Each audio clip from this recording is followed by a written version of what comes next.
Welcome back to the Everything is Black and White podcast. I'm Andrew Musgrove, joined by John Gibson. It's time for the match preview. It is the second leg of the Carabao Cup semi-final as Newcastle head down to the northwest to face Manchester City with an uphill battle to make it through to the final once more. They trail Manchester City 2-0 after that defeat up at St James's Park in the first leg. John, welcome back to the show. How are you keeping? You well? Well, I'm well, but I'm on the downward part of the seesaw that I'm always on instead of the upward part. But no surprise there, to be truthful. It's been a season of that, hasn't it? It certainly has. Now, we're recording this the afternoon of transfer deadline day. It's coming out to you guys the day after. So, yeah, I'm going to get John's thoughts on the transfer window at this point of recording. We expect Jamal Lascelles to head out to Leicester. But other than that, we think Newcastle United are pretty much done and dusted for the window, which means no new incomings. John, have they got enough to get through? Well, when you say we're done and dusted for the month, we've been done since January the 1st, haven't we? And we haven't done anything, literally. And we're going to have enough to get through. We're not going to get anybody in before 7 o'clock tonight. I'm 110% certain of that. Yes, Lascelles, that's the other way.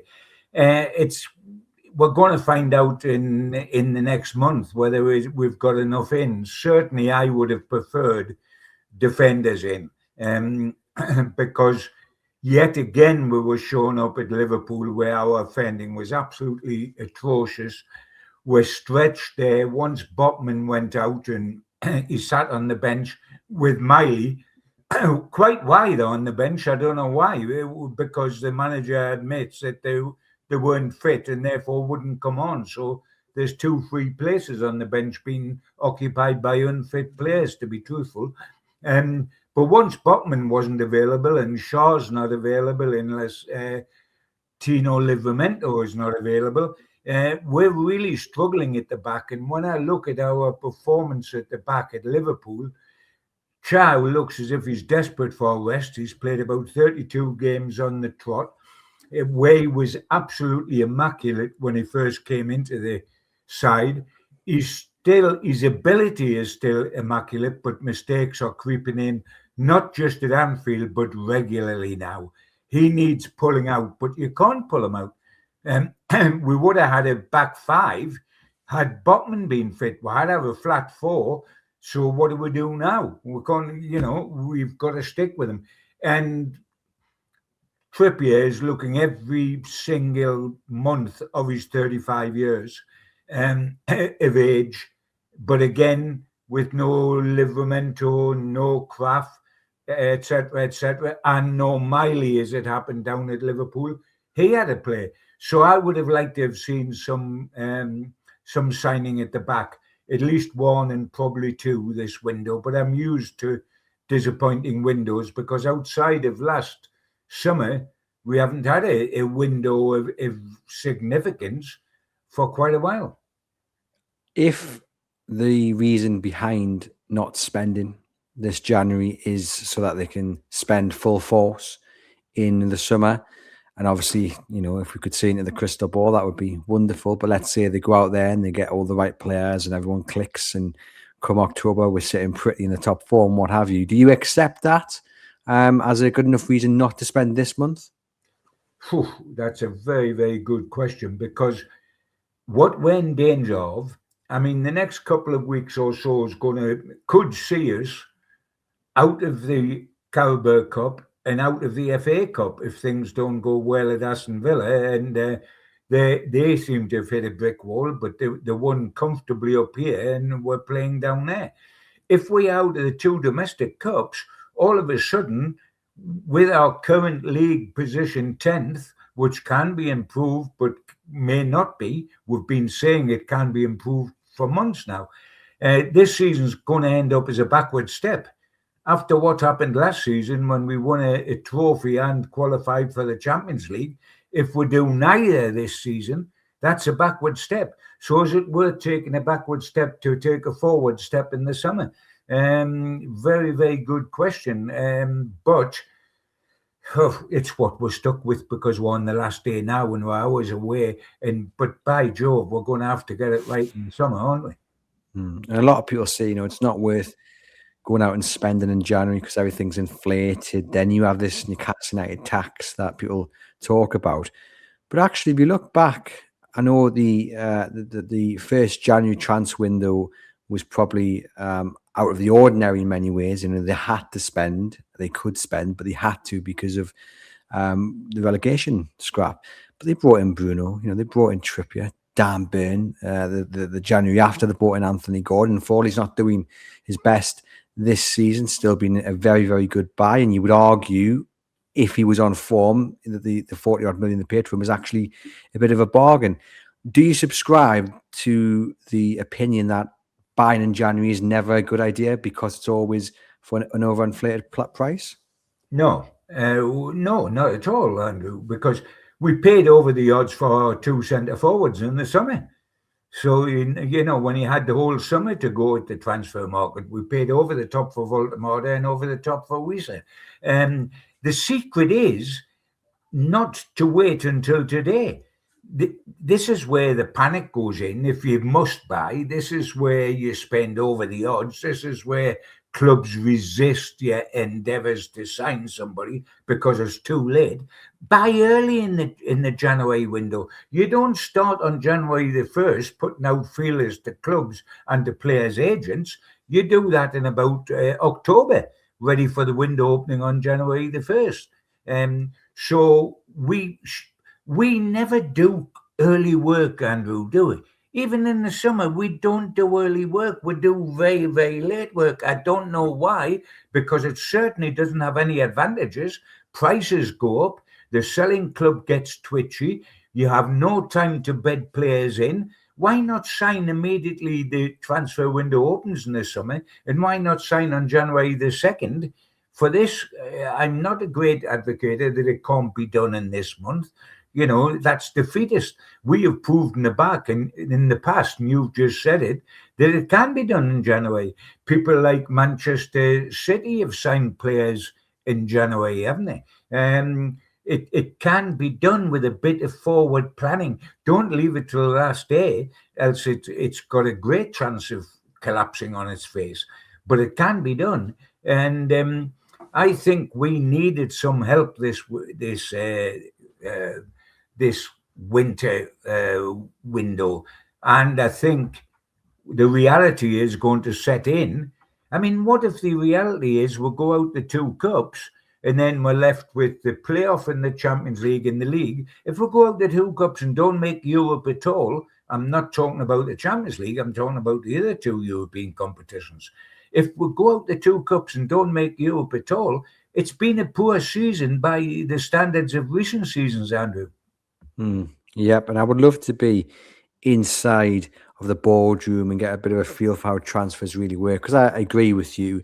I can't stand transfer deadline day. I really, really can't. I know that's a bit daft to say, especially given the business we're in, John, but I hate it. I don't understand why.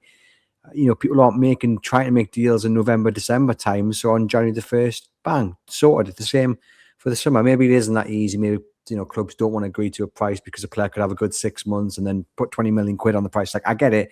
But also wait until the death, as you say, it's a little bit annoying, a little bit frustrating. I never get it. But anyway, the other defeatist element that we're going to talk about, John, because there's been a lot of defeatism about this second leg. And I know there's a fine balance between blind faith and optimism and realism, but Newcastle United head down to the Etihad, yes, where they just don't seem to win games against one of the best sides in world football. But on the other side of the coin, you've got a Manchester City side who are not themselves. Players aren't really in form. The manager doesn't know whether he's coming or going. There's plenty of speculation about what's going to happen in the summer. We said this on the first preview of the first leg. This is not a City that is feared like it once was. And unfortunately for Newcastle, they fell at that hurdle. But I'm not writing this one off, John. I know it's 2-0 to City. I know it's a ground where we have no luck. But we've got to have a bit of faith, haven't we? If you put blind in 6-foot letters, the word blind in front of the word faith, yes. But I mean, when you were describing City there, and they're not the team they were, you've got a manager in a bit of disarray, etc. I thought you were talking about Newcastle. I mean, they'll say exactly the same about Newcastle. Are we the team we were last season? Are we all hunky-dory? Is there no pressure on our manager? It's exactly the same as you said about City applies to us. The only difference is we're 2-0 down. And the only difference is the way we played at Liverpool. And the only difference is our away record. And the only difference is we haven't scored a goal at City since Yedlin scored when Hadrian was building his wall. I mean, we may as well say if Newcastle hadn't let 4 goals in at Anfield, we would have won 1-0. Yes, but we didn't. We lost 4-1.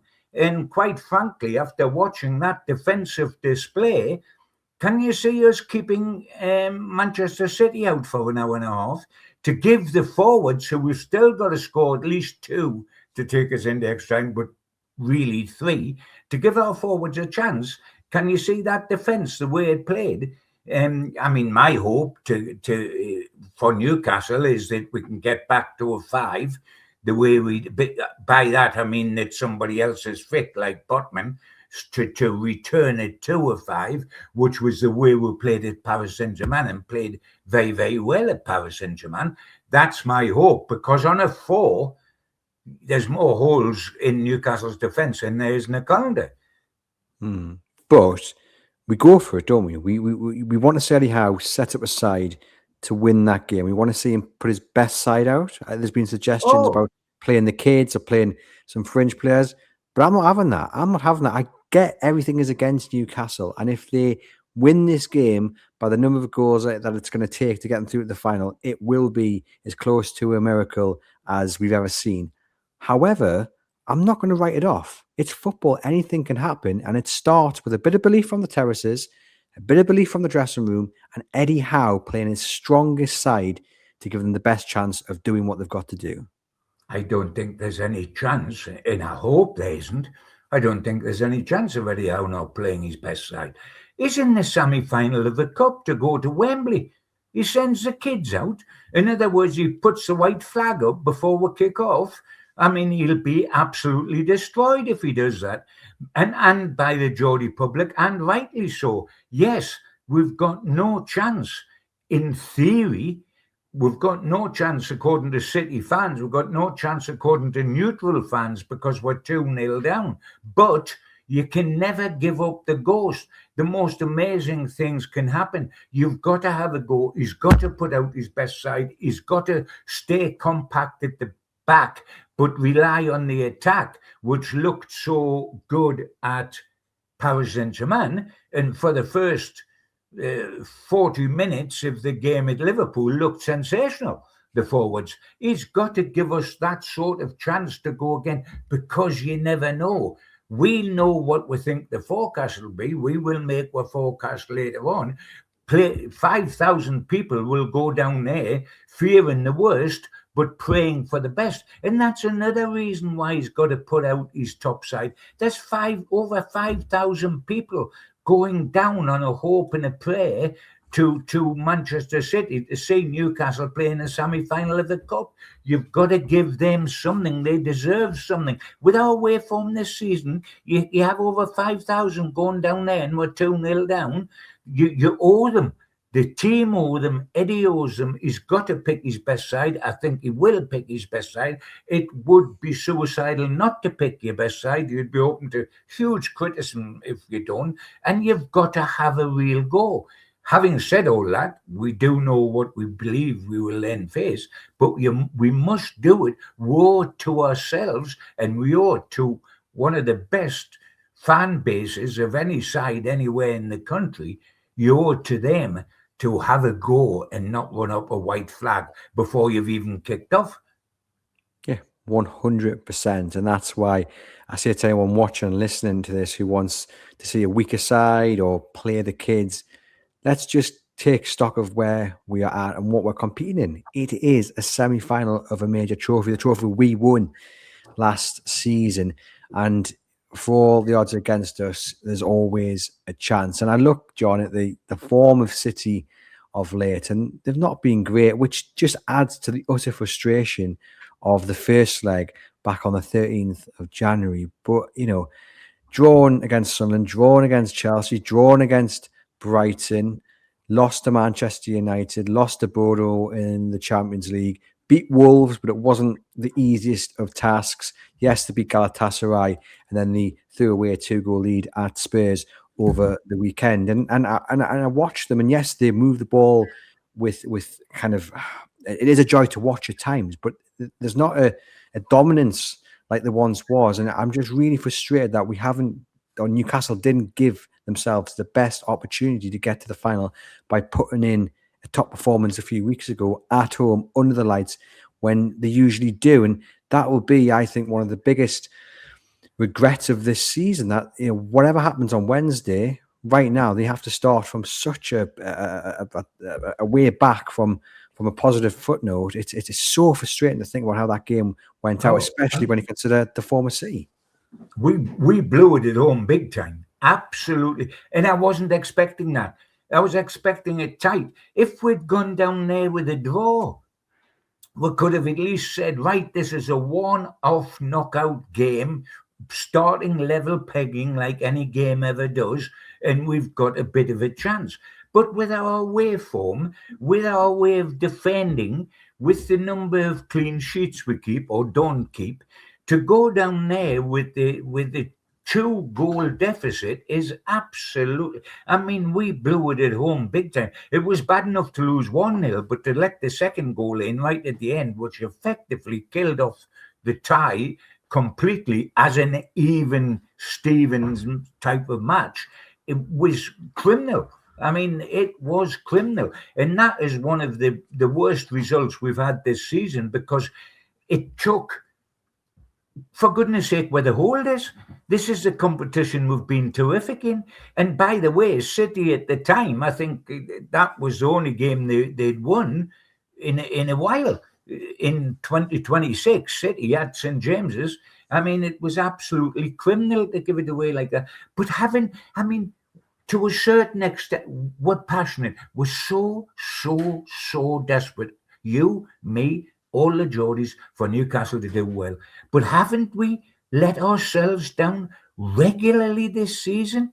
We look at the opposition and we say, well, we went to Liverpool. It's the time to smash history. It's time to get that first result. We look at this. City aren't the team they were. We look at going to Wolves. Well, we'll do a double at Wolves because they're awful. They're down. We look all the time, and then what happens? We let ourselves down. That's what's wrong, Andrew, is that we can see, what we tend to do as well, all of us, and it's because we care so much, we tend to judge Newcastle on Newcastle of last season. We tend to think we're still the Newcastle of last season, when in fact we're utterly not. This is a different Newcastle. It might have 7/10 the same personnel, but this is a different Newcastle, sadly. And by the way, we're into the second half of the season, deep into that, so we know it's just not a flirtery bad time. We know this is the pattern of the season, and we are nowhere near the team we were last season. We haven't got a centre forward. The defence is leaking goals. The midfield three aren't as all-powerful as they were last season when they were at their absolutely best at Wembley, etc., etc. We're unrecognisable from those little things. Yes, we occasionally get the flash of yesterday, don't we? We get a little flash and we say, that's the real Newcastle. Love that. That's the real Newcastle. Knock the ball about. Resilient. The high press. Look for goals. Up and at him. This is the real Newcastle. And then where does the real Newcastle go? It goes back in its box and it goes back in the cupboard, and we revert to this is what's wrong from our point of view. And I'm only saying all this not negative because I'm so passionate about it and because I've seen so many good things from all these players. I'm desperate for it to happen again. But I won't have the wool pulled over my eyes and be told by the manager or anybody else that I'm not seeing what I am seeing. No, 100% agree with you. And there's glaring issues and errors. And I've kind of come to accept, and as much as I've just had to go at those for being defeatist, I have also come to peace with what this season is, and it's going to be up and down. And I don't think, other than maybe, a 5-6 game run of good results, I don't think we're going to finish the season strongly, say from here on in. I just don't think it's going to happen. I think there'll be plenty more frustration to come, and then we'll have to take stock in the summer. And the away form is an issue. The inability to hold on to a lead is an issue. 16 points now from winning positions in the Premier League. It's just, it doesn't even bear thinking about where Newcastle could be if they could hold on to a lead. Going against top sides, that kind of, and it's never happened at the Etihad, which is obvious to everyone, but often you could bank on Newcastle going up against the top sides and putting in a performance. Obviously, like I say, that it's not a happy hunting ground, so that's also counting against Newcastle United. And I'm all aware of that, I am. But I just think the task that awaits Newcastle is difficult enough without just writing it off or without sitting here saying, if they get beat 2-0, what's it matter because they're already 2-0 behind. No. Let's just believe and let's just go in with a bit of positivity that anything can happen. Just a reminder, ladies and gents, before we get on to our picks for the team, this episode is sponsored by NordVPN. So hit that link in the podcast description box for a discounted offer exclusive to our listeners and viewers of the Everything is Black and White podcast. No risk with a 30-day money-back guarantee, and one subscription can be used across 10 devices. John, the team sheet is going to be interesting. You mentioned they're wanting to go at 5 at the back. I would agree with that, but it's whether Botman is fit. If he is, I would play him alongside Burn and Shaw. I agree with you. Shaw looks like he needs to be pulled out and have a rest, but there isn't the personnel to do that, so he will start. The right back or the right wing back, if it's 5 at the back, is interesting because Trippier, as you said, he's looking every bit of the 35-year-old man he is. Miley, though, looked out of place to begin with against PSG. He came into that game, but if you put him up against Semenyo, for example, you might find it a tough evening.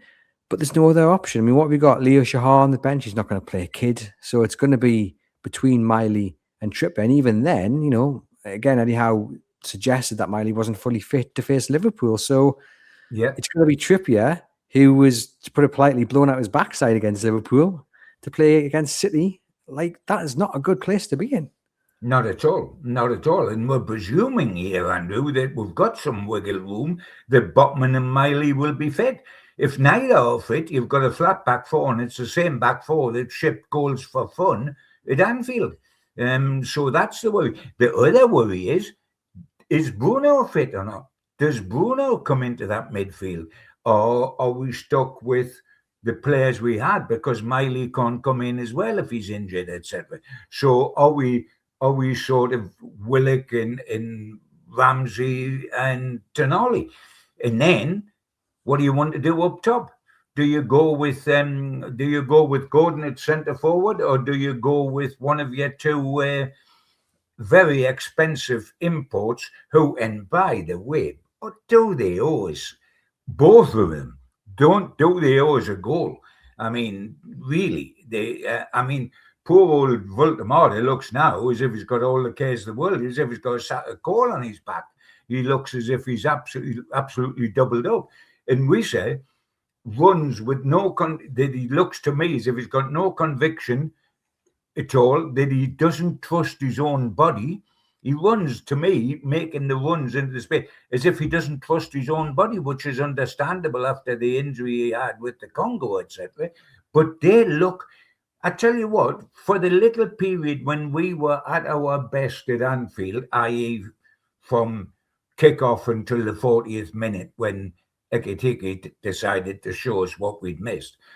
In that period, Gordon looked a better centre forward than the two were bought.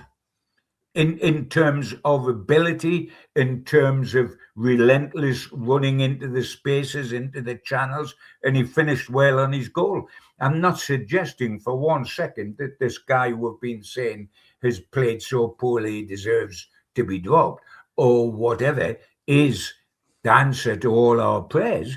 But on that little cameo display, he was better than the two. He justified how leaving out his two centre forwards. But what does that tell you about the transfer window you had when they spent 124 million on them and they were sitting next to Eddie Howe in a outside left that hadn't scored for over 30 Premier League goals was centre forward? And that gives you food for thought about the starting 11. I've said I'd play 5 at the back, and I would do, because I think to try and contain City is the best way and then hit them on the break.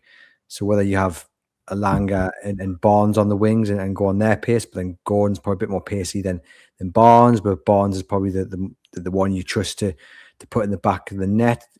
Look, it's difficult, because part of me thinks that actually the way they played for 35 minutes against Liverpool might mean Eddie Howe goes for the same formation with the same personnel, which if he does speaks volumes about Voldemort and Wissa. But I think obviously he came out and he said they played well. 4-1 didn't really, wasn't really a fair reflection of the game. Part of me thinks he might go again on Wednesday with that same formation and personnel, which if it works, brilliant. But you saw after half an hour, 35 minutes, they were knackered, and that high intensity that they brought to the game against Liverpool just wasn't sustainable. I don't know. What do you think he's going to do? Oh, I don't know what he's going to do. Like what you said, I mean, there's a sneaking part of me says that I'm just talking the front three now. We've talked about midfield and the defence. That there's a sneaking part of me says let's go with the same idea, i.e., play Gordon, have relentless movement, make it difficult for the centre half to man mark your centre forward, because who is your centre forward and where is he? He's here, there, he's everywhere. He's drifted out left, he's drifted out right, he's gone deep, he's come forward. He's playing with more, in that game for 40 minutes, he played with more purpose and with more movement than either were two centre forwards when they come on or previously in previous matches, which is a worry in itself, because by Jove, they are so far off what we need at the moment, for different reasons. Voldemort on confidence and not playing as a 10, and the centre forward because he still doesn't trust his body, etc., etc. So, I would be tempted, or could be tempted in a game like this to go with Gordon again and just see if we can, cause something for them to think about. But I mean, we are clutching at straws. We are literally clutching at straws on what he would do or what he. And I tell you what, if it's difficult for us, Eddie, remembering that his job is not only his reputation, but his job rests on them getting things right. Now, I don't mean just the Manchester City match, but after that, we must beat Brentford. We must try to stay in the FA Cup, or we're going to claw points back to get higher in the league and try for a late run for Europe. So much of Eddie's current standing is going to rest on the next few weeks. He's got to start getting it right from the Manchester City match onwards, because even if we go out at Manchester City, what matters is the performance we give, the effort we put in, the will to try to overturn mountainous odds, etc. That matters. It's not just, we're not going to get through, so let's play the kids and stack our hand. What we do for an hour and a half will reflect hugely on what happens against Brentford, because of what happened at Liverpool. It is very, very important. And for Eddie himself, there's so much running on it, rightly or wrongly, running on every single game we play now, and every one will be scrutinised and has been scrutinised.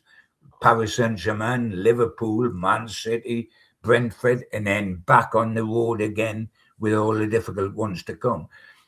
Under the microscope, game by game. Yeah, and especially given what is coming up as well, not just Brentford, but Spurs, maybe going to start a good run of form after that draw against City, obviously Villa in the Cup. Like, it's a difficult month, 6 weeks. So the performance in defeat is going to be important. I mean, I think, go on, John. You know what, Andrew? Sorry, my friend. May I just say, when you said earlier in this podcast, we're paying the cost now for the Manchester City at St James's Park when we blew it spectacularly and we're 2-0 down. We always knew this run of away games was coming up. Yes, it stretched to 7 out of 8, having been 6 out of 7 because of the away leg in the Champions League in Baku. So, yes, it's been made 7 out of 8. But we didn't take enough advantage when we had 6 out of 7 at home. Leading into this, we had 6 out of 7. But we blew it against Aston Villa. We blew it at home. We blew it at home against Manchester City. We didn't take great advantage of our run of home games, knowing full well the way of away games were coming. So we're paying a delayed cost now for what we did in the run of home games, just as we're paying a cost now on Wednesday night for what we did against Manchester City at St James's Park. I screamed from the heavens during that period, do you realise we're making this word for our own back? In Newcastle, I know they've got to talk their way out of it, but Newcastle sort of talk, oh, well, we've done this, and there was a good performance, and I saw a little thing between the 38th minute and the 42nd minute that gave me great heart. Oh, yes, what was the result? We are paying a cost now with all these away games for not putting sides to bed when we had all the home games. Yeah, indeed. So that's why, hopefully, my blind faith can lead to a good result on Wednesday, although I appreciate it is blind faith. You mentioned Bruno, John. We are praying that he's fit, aren't we? Because he is the one man who I think we can pin our hopes on to put in a performance like no other, but to also raise the performance and standards of others. When things have gone against Newcastle this season, he's the man who's just about pulled them through, and the task is hard enough without your captain and a man like Bruno Guimaraes. We need him desperately. We need him desperately on twofolds. One, because for three big reasons we need him desperately. The first one is a quality player, and he can see a forward pass in the way that most others cannot. Secondly, we need him because he's a leader. He loves the tune. He's passionate.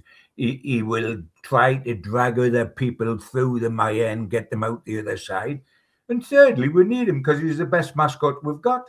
Because we play without him and we lose. We don't win. Sorry, we don't win. We might draw occasionally, but we don't win without them.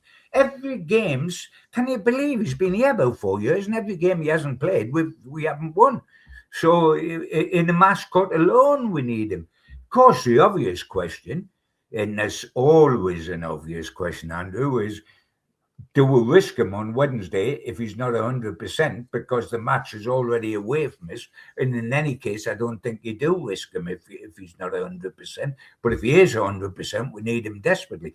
But you know what? You can never tell with Eddie what position. He puts people on the bench. He had him on. He took him away to Paris Saint-Germain, and evidently he had absolutely no chance of playing. And he wasn't going to have a fitness test. He ran about for the cameras for 3 minutes on the night before the game, just to show that he was on the training ground. But he had absolutely no chance of playing. We take Miley and Bachmann down to Liverpool and put them on the bench, and you first think, crikey, has he dropped Bachmann when we've flattened out the back five when it was so good? No, we then learn afterwards he's not fit, and neither is Miley. What they're doing on the bench then?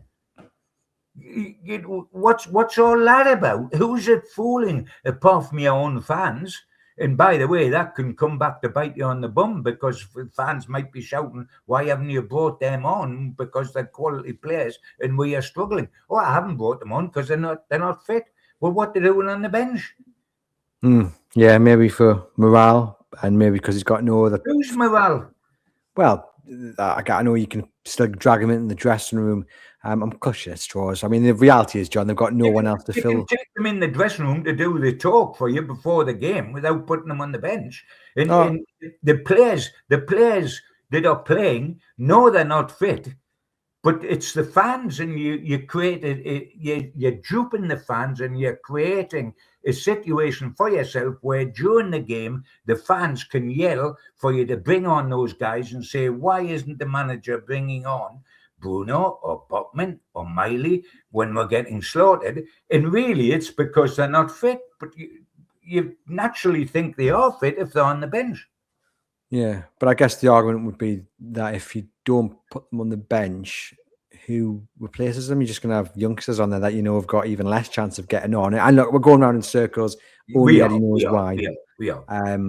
But yeah, I mean, look, if Bruno's got any chance of playing, I would play him on Wednesday. I know it would be a risk if he's on 100%, but I'm all in for winning this game. I'm all in for just giving Newcastle the best opportunity. And yes, it's unlikely it's going to happen, but it's something you mentioned there about actually putting in the right performance. I think the chances of Newcastle's performance being at a higher level obviously goes up when Bruno's in there. Yes, people will say, well, you're gambling because you can pick up an injury and then be ruled out for another 2 or 3 games.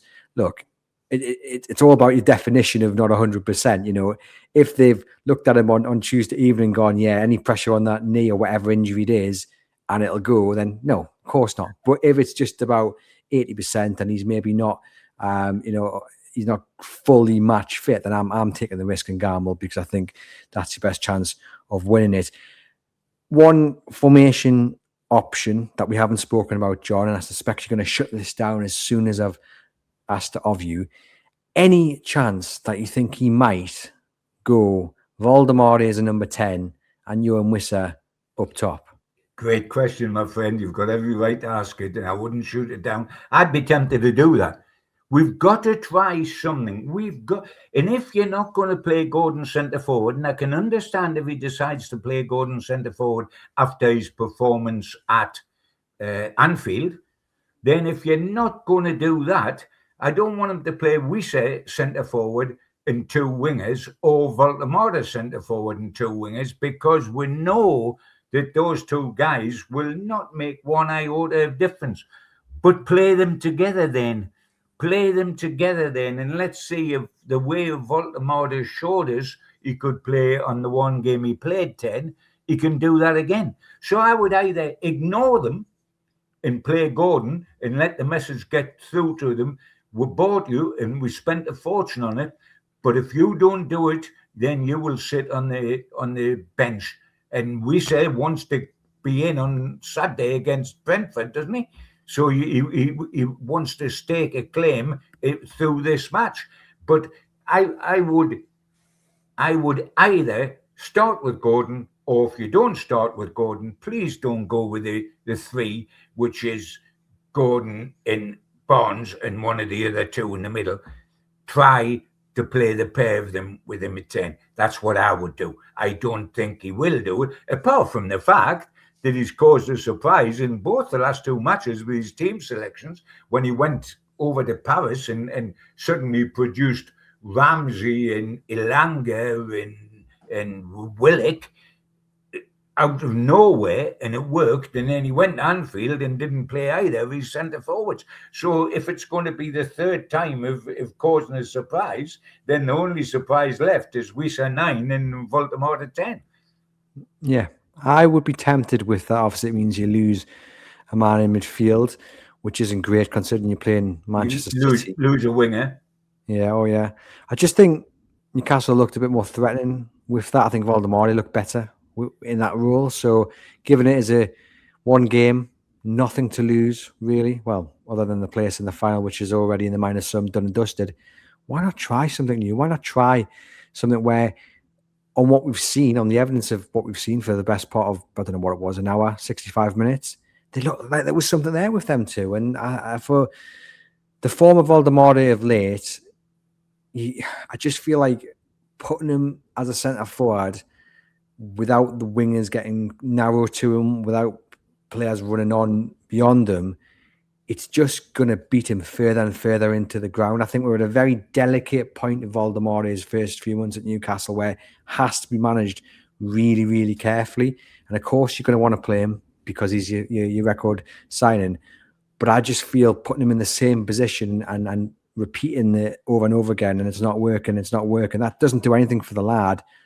Let's maybe put him in that number 10 where he looks a bit more comfortable, and let's see what happens. And if it doesn't work, it doesn't work, but at least you've given him the best chance to maybe show himself in his most natural position in our opinion.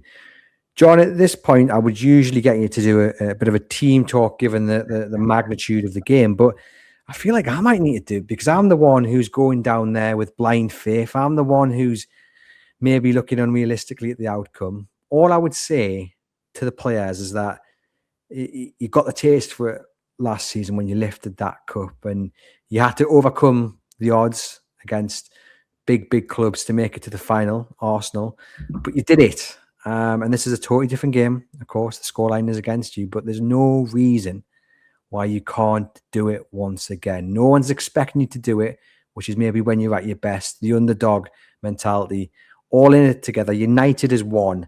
I'm believing, hopefully you guys feel it too, and everyone watching and listening, as daft as it sounds, let's have some belief and confidence that come Wednesday morning, we're all scrabbling around for Wembley tickets. What we're asking for, Andrew, is not us to have some belief.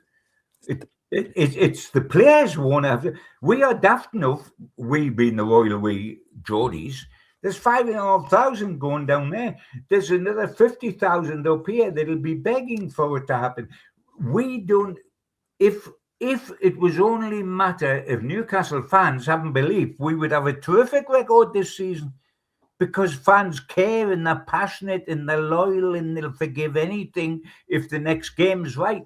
If the team was as good as the fans, we would already be in a Champions League position. They're not.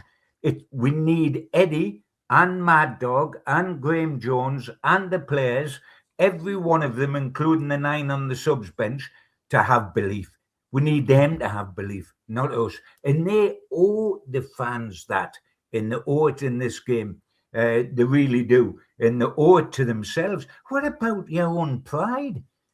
I mean, we're getting battered this season. What about your own pride? How much does it hurt? How much do you manage to put it to one side and say, oh, it'll come right eventually? Or, oh, it's not my fault. It's the other 10. You're saying to yourself, you show some pride, each and every one of you, in the shirt, but in yourself. All I'm asking is for them to show pride in themselves. Do themselves proud. And if everyone does himself proud, we'll be okay. Well, all that remains to be done, John, is to get your score prediction. How is it going to go? Well, I'm not going to give you a score because it's one of these peculiar matches where the score doesn't matter unless it's 3-0 to Newcastle, because, we've got to overcome the score on the night. We can win 1-0 and be out. That's how daft this game is because of what happened in the first leg. All I'm going to say in answer to your question is, are we going to be at Wembley or are we not? And sadly, I think not. Okay. If I'm going with my head, then I would agree with you. But I've banged on for the last 2 weeks near enough that I feel like we could do something special here. So I couldn't not predict a win. Well, you got it so right at Liverpool, didn't you? Believing you were going to smash history and that, everything was going to be wonderful. And I loved you for your spirit, but I thought you were a lunatic. And unfortunately, they were even worse than I expected them to be over the 90 minutes. But they were lovely at the start. They were terrific at the start. Yeah, but you know what? I don't know about you, but when we went 1-up, I thought there's still a good chance we'll lose this. 16 points have gone from those positions. And all that matters, by the way, is we all know, is what the result is when the final whistle goes. Yeah. And anyway, you think we're going to make Wembley? Not with your head or your heart. You just do or you don't. You think we're going to make Wembley? No, I think we're going to win. I think Newcastle will win on Wednesday.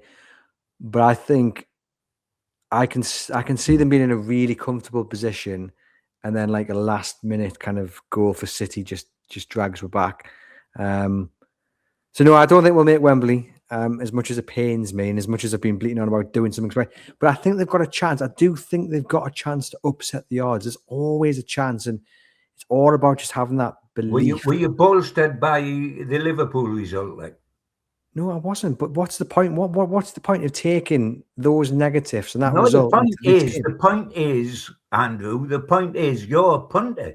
You're not a fan and you're not the player. So as a punter, you're there to give your professional opinion on what's going to happen, not to be tub thumping or flag waving on behalf of Eddie Howe.